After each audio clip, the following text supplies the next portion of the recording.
Today I'm going to give you a tour of one of my courses, COM 3500 Technical Communication, which I designed and taught last year. This course was one of the 2017 winning course of the Exemplary Course Award, and I would like to share some highlights with you. Since the focus of today's presentation is on interaction and collaboration, I would share with you how I use the ECP rubric to help me analyze, design, develop, implement, and evaluate my course.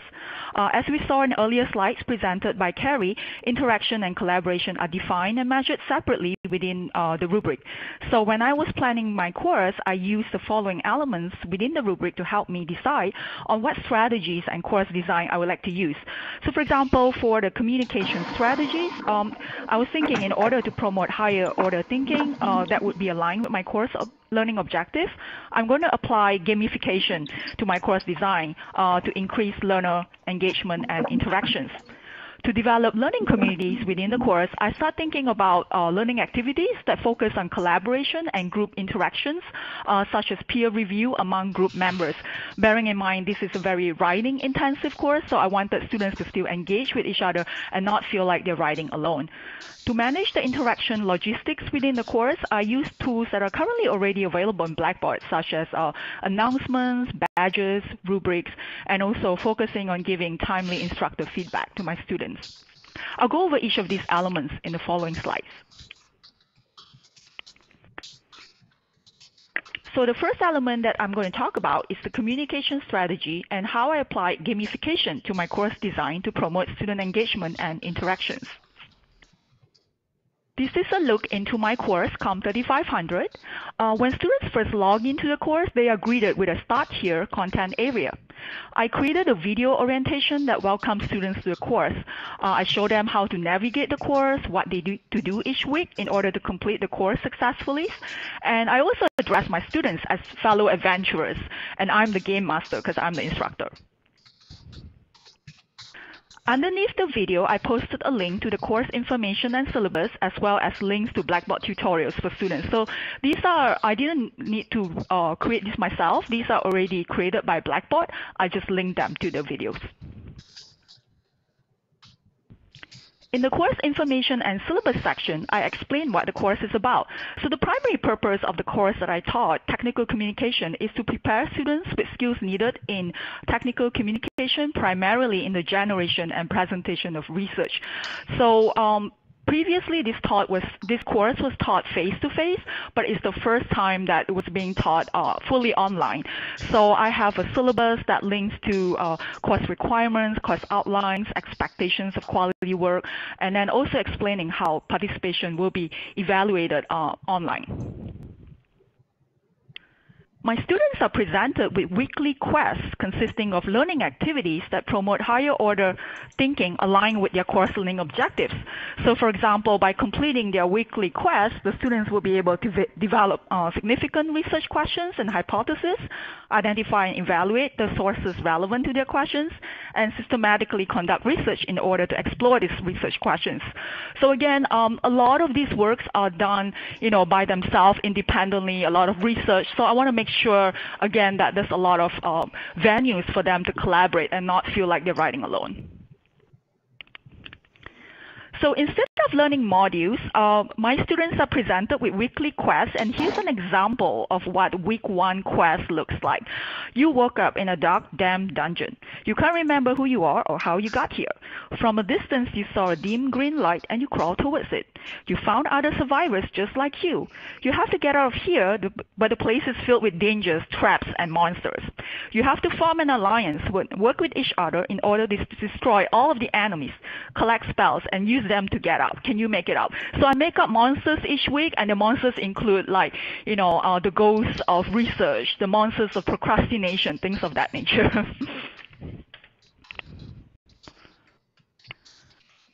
So the course tool that I use to create these weekly quests is called the lesson plan tool that you can find under the course tools. I like this layout better than the folder, for example, because I like how I can customize and display the dates, the readings, and the learning activities in a neatly organized table format.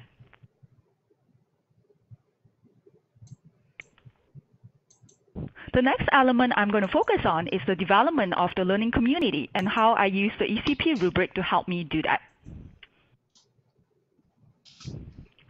So from the get-go, my students are immersed in this world of work make-believe.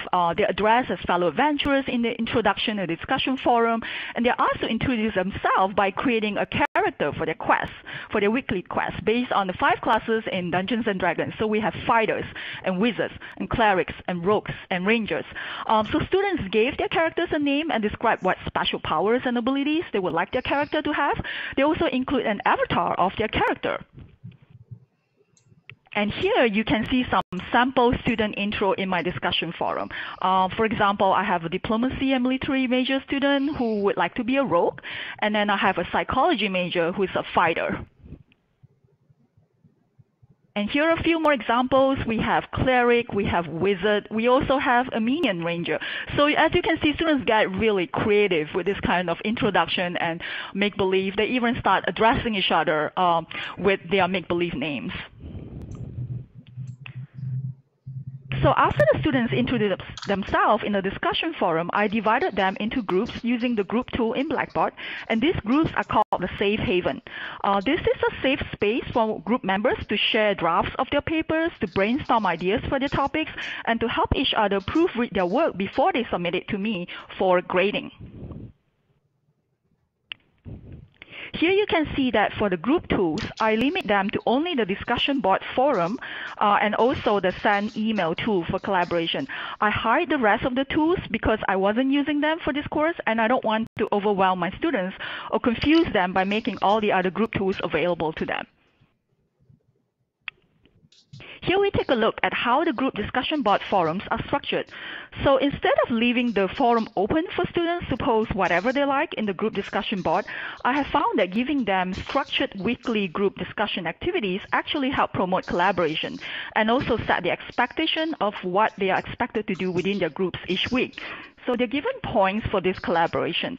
For example, in week 1, group members are asked to post the first draft of their research topic to the group discussion board for 5 points. They're called experience points. And then they would read and give feedback to 2 other members for 10 points. I also include rubrics that I use for my grading so that students can use those same rubrics when giving feedback to their group members. In the course discussion forum, I called this the tavern because that's where people used to go hang out.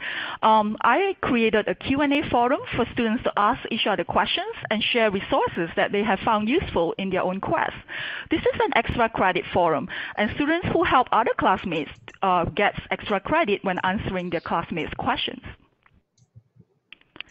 So here's an example of a student sharing a web link that she found useful when writing the discussion section of her paper. Here's another example of student interactions within the Q&A forum where students ask each other for help on how to use the online tutoring service. The goal here is really to get students to talk to each other, to collaborate, and help each other out. The last element that I'm going to talk about is the interaction logistics. This is how I manage the interaction logistics within the course in order to promote interaction and collaboration. First, I use the announcement tool. I send out weekly announcements that I call the Oracle to communicate with students regarding course requirements, clarification to assignments, extra credits, etc. It's called the Oracle because I also predict questions that they would be asking that week, and then I include tips and strategies that would help them with their quest for the week. I normally send them out on the Monday of the week so they know to expect it every Monday. There's an Oracle coming out every Monday.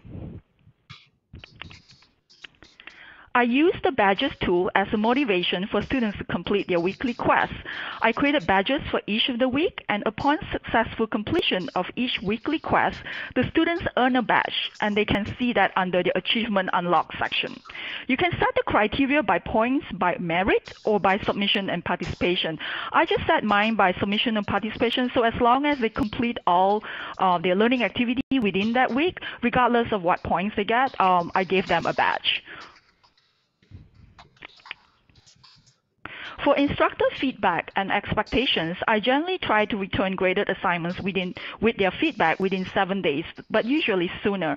So once the grades are posted, I normally send out an announcement telling them to check their grades, but also giving a general overview of do's and don'ts for the week. Lastly, I would like to share with you some of the sample feedback that I've gotten from the Exemplary course program reviewers. This is actually my first time submitting my course to the ECP review, and I really appreciate the feedback given by my peers. As you can see here, I really like that the reviewers provide detailed constructive feedback about each section that they review, with comments about what worked, what didn't. The first reviewer liked my use of announcements, groups, messages, safe havens for group activities, and the expectations and directions for the discussion board. The reviewers also helped me identify exemplary practices and describe 3 standout practices for my course. And actually, based on their suggestion, those are the ones that I highlighted in this presentation today. Engagement from the start, community, team, and regular communication. Other standout practices highlighted by the other reviewers include applications of game-based learning to course design, learning activities and assessment that encourage collaboration, and learner support for students, including online tutoring center, reference librarian link, and help desk. Within my course design itself, I embedded this link so that if students are writing their research paper and they have questions for the librarian or they need to locate a certain source, they can actually click on a link that links them directly to the online librarian to chat. There's also tutoring center and then help desk and all of that. So that's all I have to share for today. Thank you so much for listening to my presentation, and feel free to connect with me either through email or LinkedIn. My email is hnchong@hpu.edu, and my account name for LinkedIn is Nee Chong.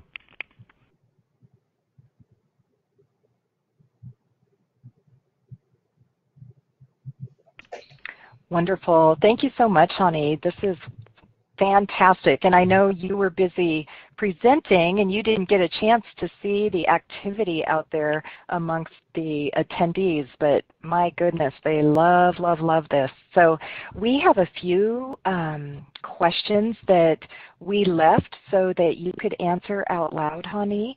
So Sure. I'm going to go ahead and read some of those out loud for you. First one is, did you find that the students understood the badging? I think that concept needs to be explained to them. So in the very beginning, in the course orientation video itself that I make, I explained to them what the badges are. So I told them within the video that if you complete each of your learning activities for that week, it's kind of like leveling up in gaming. So you complete everything, you get a badge.